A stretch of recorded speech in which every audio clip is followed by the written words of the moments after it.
Today's project is to fix up an old plane I got as a gift. And it has seen a long time in an unopened, unused shed. So some of the results of that are very clear. Rust, grime, the classics. And the goal for restoring this is to restore it to a functional state. I don't really care about taking off all of the surface rust. I don't care about taking it down to a nice, polished, shiny tool that I'm just going to use and abuse correctly or incorrectly, and that's not what I'm about. I'm sure someday I'll do it for fun, but I really want to get it to a working state so that I have it for use for later projects.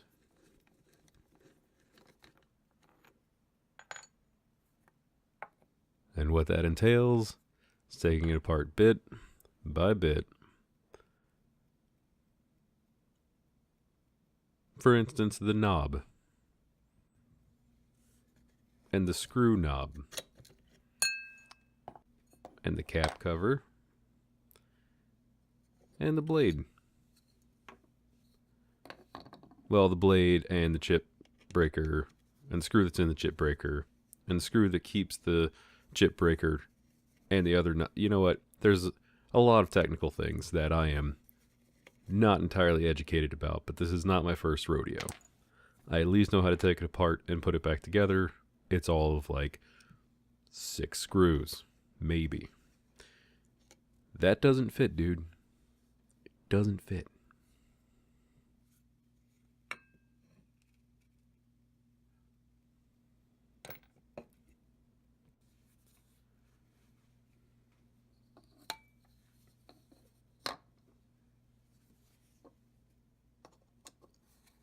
Of course, instead of changing screwdrivers and continuing to take apart the plane, I choose to make sure that at least these 2 pieces come apart nicely. And, just like life, when things are rusted together, you just twist it harder. Gross. Double gross. But completely restorable. Now that I've finally found a camera angle that is confusing and a screwdriver that is small enough, we will unscrew the thing. I don't know the name of this part. It's where the cap and everything is attached to that slides forward and backward and allows you to adjust the depth of the plane.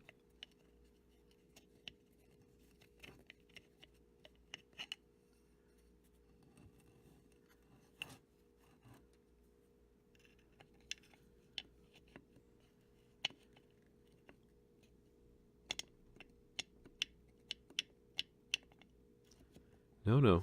Keep moving the screwdriver. That's how they work.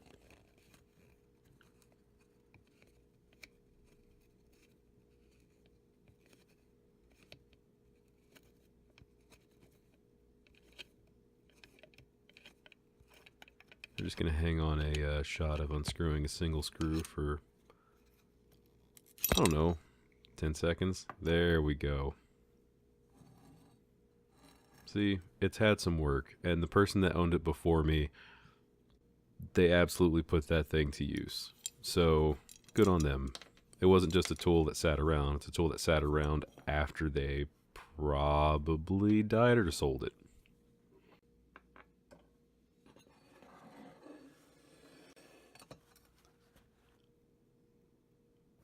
And the only damage that I found that needed any actual repairing is that one hairline fracture that's going horizontally across the top of the handle. That's it. The rest of it is rust removal. But that is a case for super glue and some clamps and some dreams.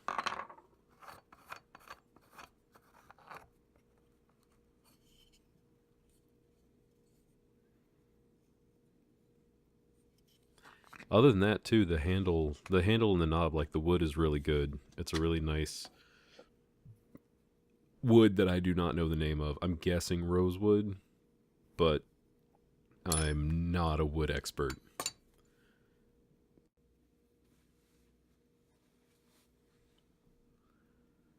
So, easy as that.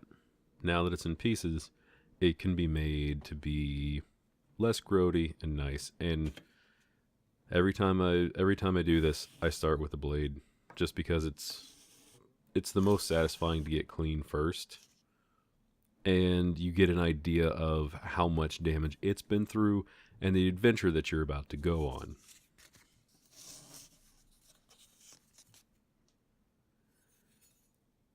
No major chips. The person that sharpened it last looked like they sharpened it on something that rotated, and while confusing, we're going to go at warp speed because we've all seen sanding at this point. It's nothing new.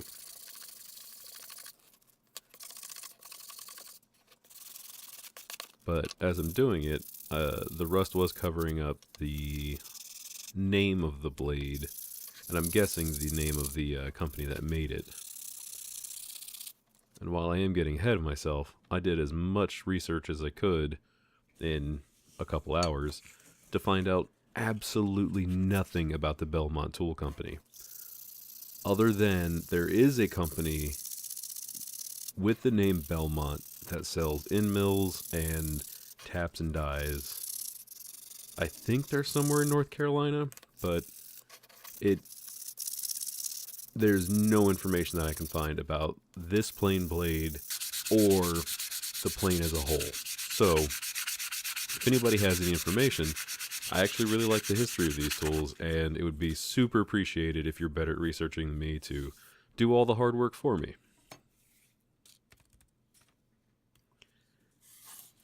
Yeah, it's nasty. But the chip breaker is probably one of the better conditioned chip breakers that I've seen on an old plane like this. Aside from rust, the area that butts up against the plane blade is flat, and that is the only thing that it needs to be. It's the only thing that needs to have to be a really effective chip breaker. So I didn't have to do any extra grinding or sanding to make sure that it was butt up nice and clean against it.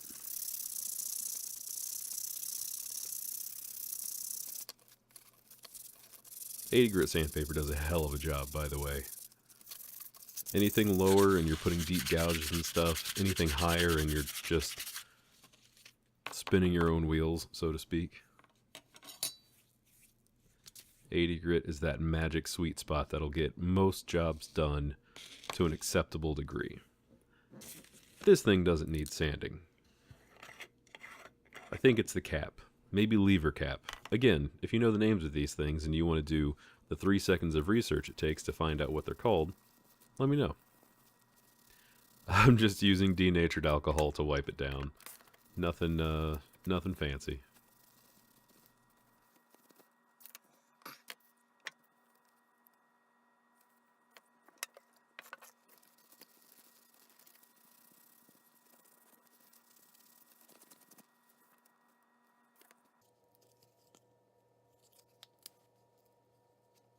As long as you can get it into that joint, either through natural capillary action or by spilling it all over the object that you're trying to glue together, whatever works. This does end up working. It's just, it looks awful until I wipe it all down again. There you go. Good job.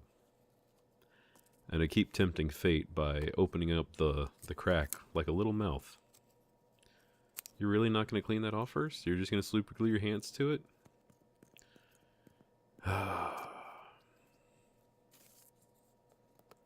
I know I did this, but every time I get to look at these again, I get to refine the idea behind the technique I'm using, and I get a little bit better by seeing how badly I'm doing something.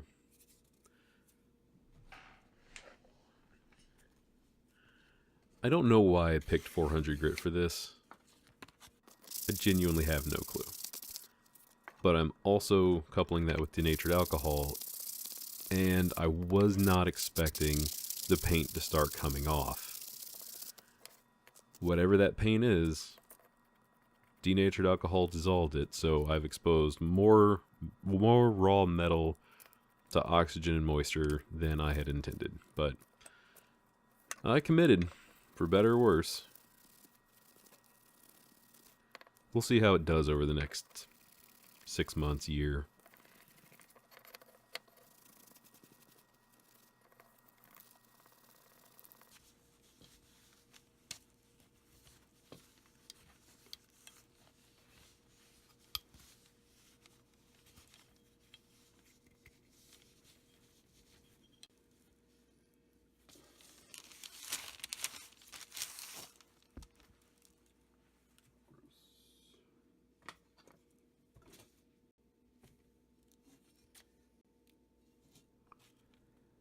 Similarly for this, all I really want to do is knock the rust off the inside and wipe it down with more cleaner. Keep that. There's no way that I can sand this down. I need a wire brush that's bigger than what I have.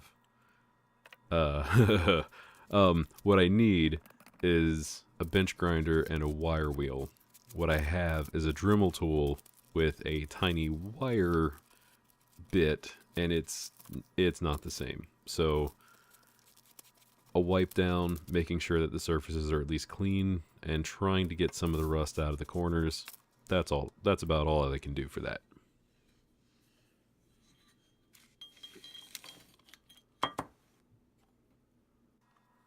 Now, one of the bigger issues for planes in general is the bottoms should be relatively flat in the areas where it's most important. So around the mouth of the plane and the outside edges front and back.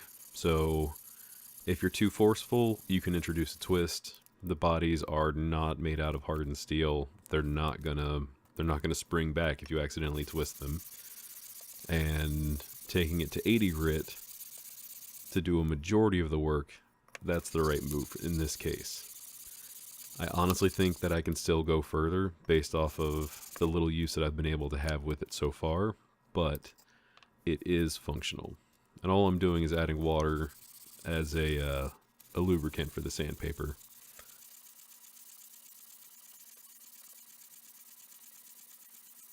I'm pretty sure that the sandpaper is not wet or dry, so it kind of demolishes this nice functional piece of sandpaper.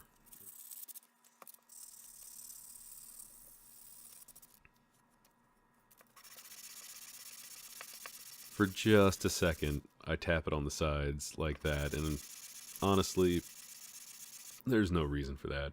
I needed to sit there and do that for another like hour and a half to 2 hours before I would have made any significant progress in making that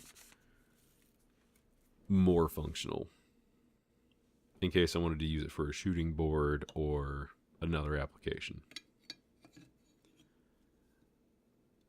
But already with all the schmutz knocked off, it is a significantly nicer to look at and use piece of hardware. I did forget the thumb screw. I forgot to clean the thumb screw. I forgot to do anything to it. However, while I'm putting it back together, and it's a reverse thread on the back, for anybody that is wondering why lefty is tighty and righty is loosey.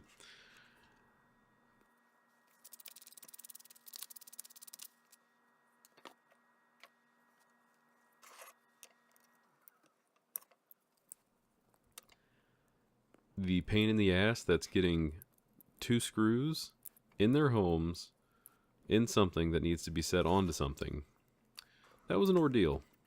This doesn't quite do it justice. There's a nice hard cut there that is me regaining my sanity. There we go. Nice and tight. But not too tight, just tight.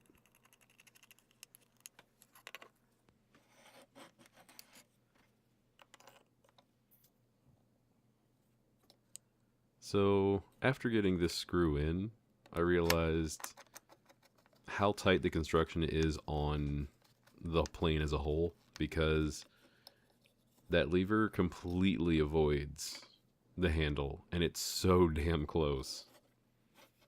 I just think that's neat.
So, it's time to sharpen the blade.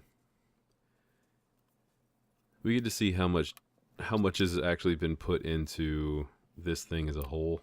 The flat on the back is the best place for me to start personally, because I get to see sort of what the circular abrasions mean and what abuse it's been through. And as it turns out, it's already reasonably flat. Like, it's already had a lot of the work done to it. There's some pitting back there that is making it not as polished and shiny as I might want it, but I really don't have an option. I don't have a second plane blade that size to replace it, which is 100% an option, and then Belmont can go right to hell, where you can find Simon in Castlevania.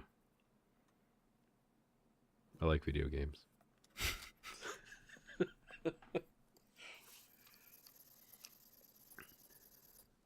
So the diamond stone that I'm using is probably the flattest thing that I have access to, and it is not the roughest thing in the world. Almost would like a rougher diamond plate. The rough whetstone that I have is a bit much, so I need something in between that too. But working on the bevel, there's a convex across the whole edge, and it needs to be taken down flat enough to where that is not an issue. And it's pretty easy, to be perfectly honest. It just takes a little time, some elbow grease, some water, a diamond plate, a non-slip surface, more elbow grease. You see where I'm going with this?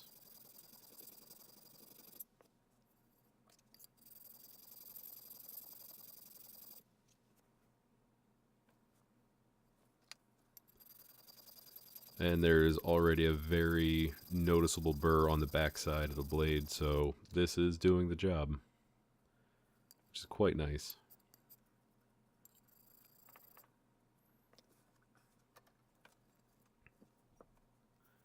Now this smaller diamond plate is a much finer grit, and it replaces, at least to me for now, replaces any need to sharpen something with sandpaper alone.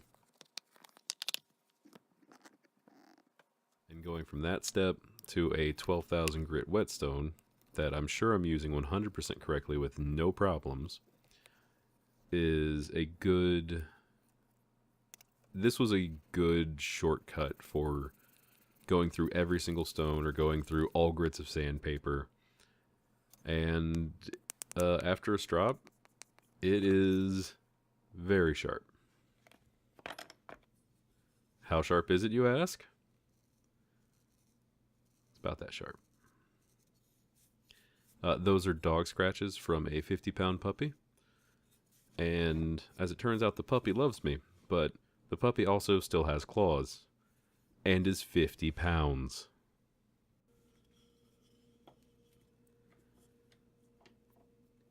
So, blade back in the plane, all capped down, and 100% successful money shot. Oh, no. Nope. You done goofed.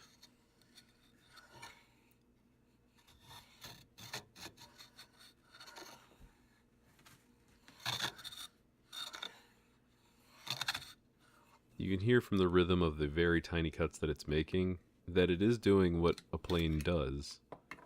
It is, in fact, taking off the high spots and evening them all out.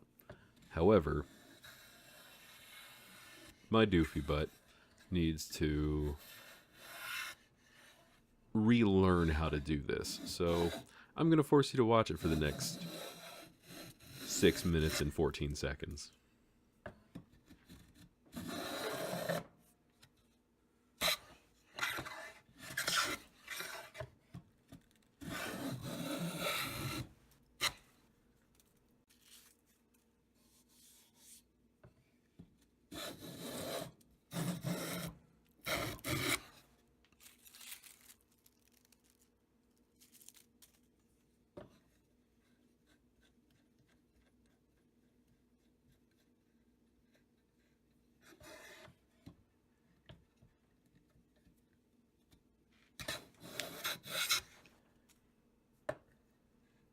One of the problems that I'm having is that the amount you have to turn the thumb screw before it catches and starts changing the depth, either forward or backwards, is quite large.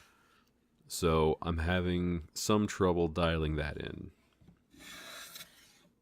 And I don't know how to fix that. I will put some actual time and effort into figuring out how. But I'm getting some good shavings after a significant amount of effort.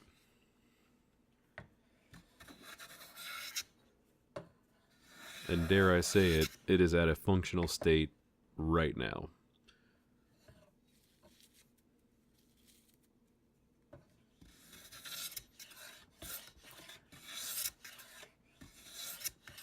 What it isn't, however, is perfect. So, like I said at the beginning, after a month, 2 months, 6 months of using it, I'm going to revisit what actually needs to be fixed and hopefully learn some of the actual names of the parts of the plane that I have long since forgotten. It's one of the first tools that got me into the idea of woodworking. I just liked the idea of shaving off pieces of wood with a very sharp blade. And I'm getting the wispiest of shavings off of that board, which is also the same board that I used for the tiny hammer handle from last week? One of those weeks ago?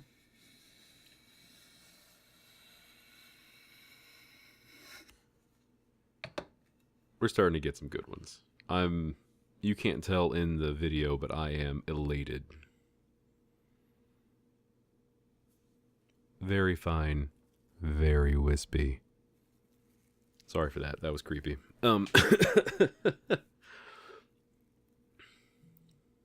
Yeah, just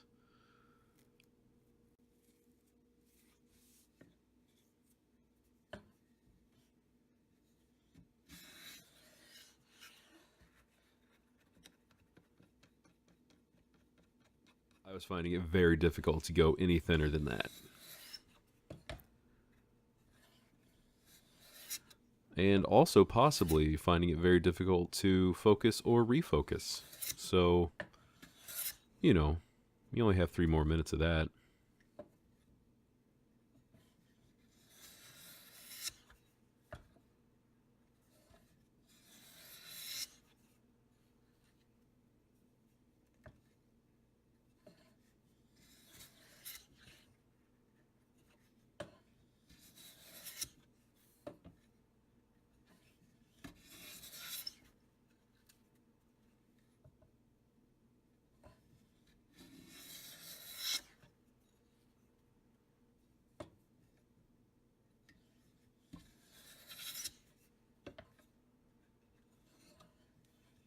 I literally could do this all day until that board turned into a pile of kindling.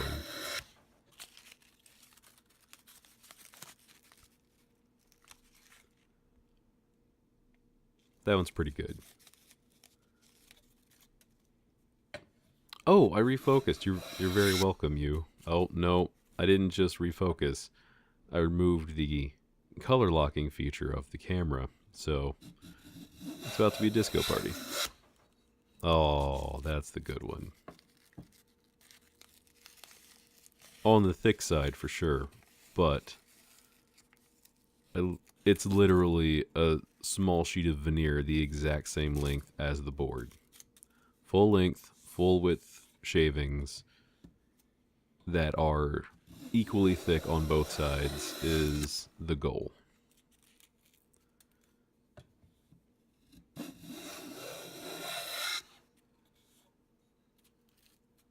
I really wanted to turn this entire board into toothpicks.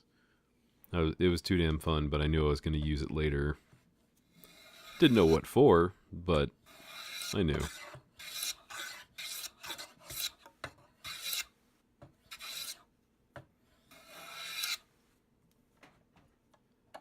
Skills that I still have to work on are keeping things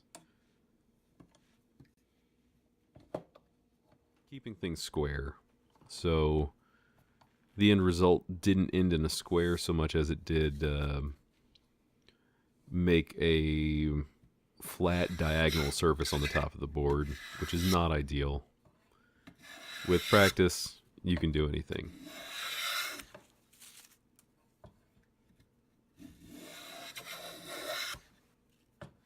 But, yeah. Thanks for watching. Even though the last 6 minutes were pointless rambling and shaving wood. Bye.